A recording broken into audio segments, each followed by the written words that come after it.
Hello and welcome to another edition of the 2016 FRF Legislative Video Updates. My name is James Miller, Communications Director for FRF. With me as always is Samantha Hunter-Paget, our Vice President and General Counsel. Well, Samantha, to say this was a busy week was a complete understatement, I think.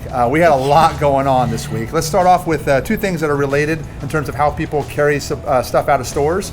One is dealing with plastic bags, and the other one's dealing with styrofoam. Can you talk about both of those? This week was a really big week for discussion about those containers and bags that you use in your stores to carry things out, that your customers use to carry things out of your stores.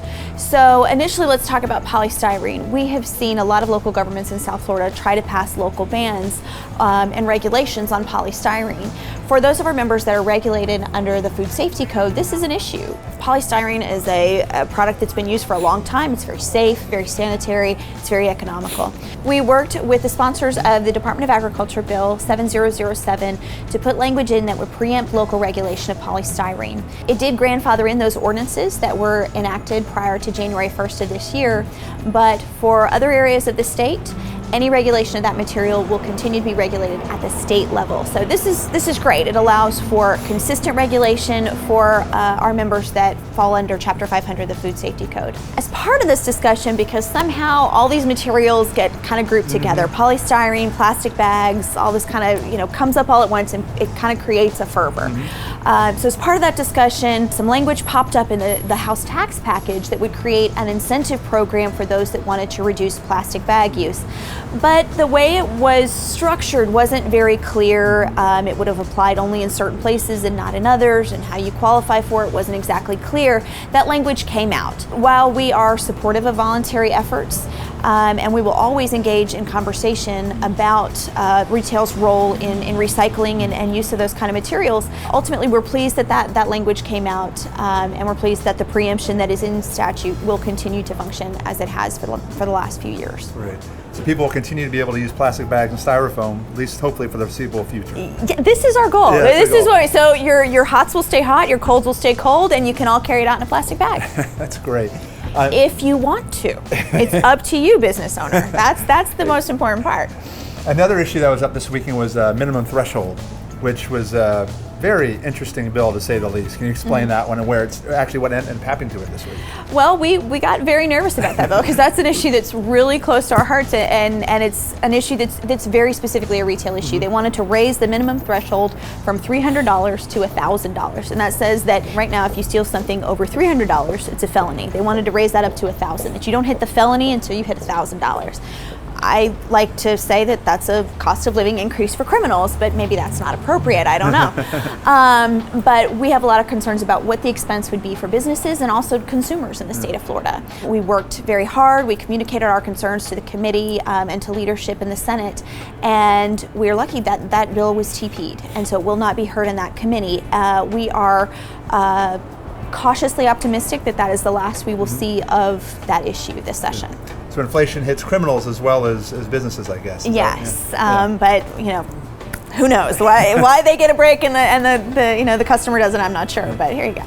Prejudgment interest was another issue this week. Talk about where that stands and what happened with it.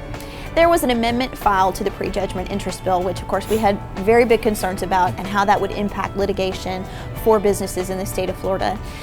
Despite the amendment that was filed, and though the amendment improved things, there's really nothing that could make that bill better. That bill was TP'd, and it is unlikely to come up in another committee because that committee is not likely to meet again this session. So under House rules, it would not be available to move on the Senate side or to be amended to another bill. So we are pleased that, again, cautiously optimistic that bill will not move this session, but I think it's going to continue to be an issue. It's one that we're going to need to look at moving forward. We're going to need to look at next session. So I think we can breathe a sigh of relief now, but it's going to be a temporary sigh of relief. Gotcha. Some good news this session, see what happens next year. Exactly. Another issue that raised its head this week was pre-arrest aversion.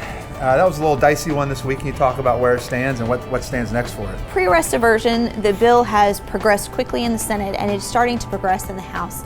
While amendments have been made to address our concerns, we want to make sure that people only participate in a civil citation program once. We want to make sure that the different programs are communicating with one another so people can't use this to game the system.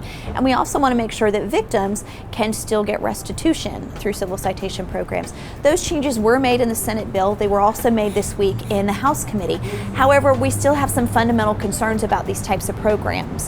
While we do agree with the aims and we understand what they're trying to accomplish, there are some base things, some technical things about the programs that, if not done carefully, can allow people to game the system. These are programs that are aimed at allowing people to learn and to change. They should not be an opportunity for people to escape consequences, the consequences of their actions.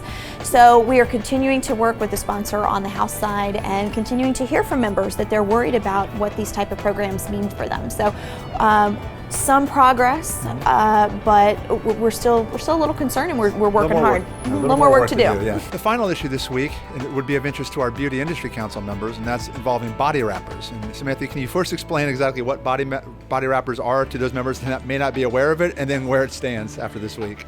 So for those of you that are spa enthusiasts, you will have heard of a service called body wrapping, and these wraps can be used to cleanse, detoxify, help you shed a few pounds, moisturize your skin.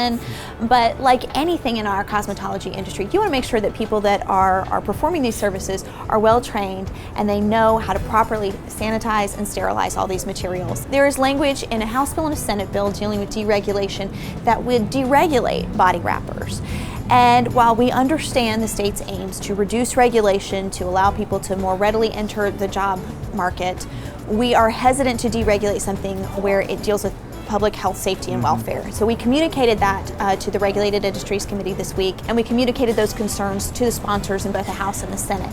The language is still in the bill in both the House and the Senate side, but we look forward to working next week, talking with them further, communicating with them the concerns of our members in the Beauty Industry Council, and it is our hope that we will work with the sponsors and also with the Department of Business and Professional Regulation to get that language out of the bill. It is never our intent to work against our friends at the department, but we just really feel like when it comes to health, safety, and welfare and making sure that spa consumers are protected, that they can be sure that they have well-trained service providers, it's really important that they take these classes and they have this certification.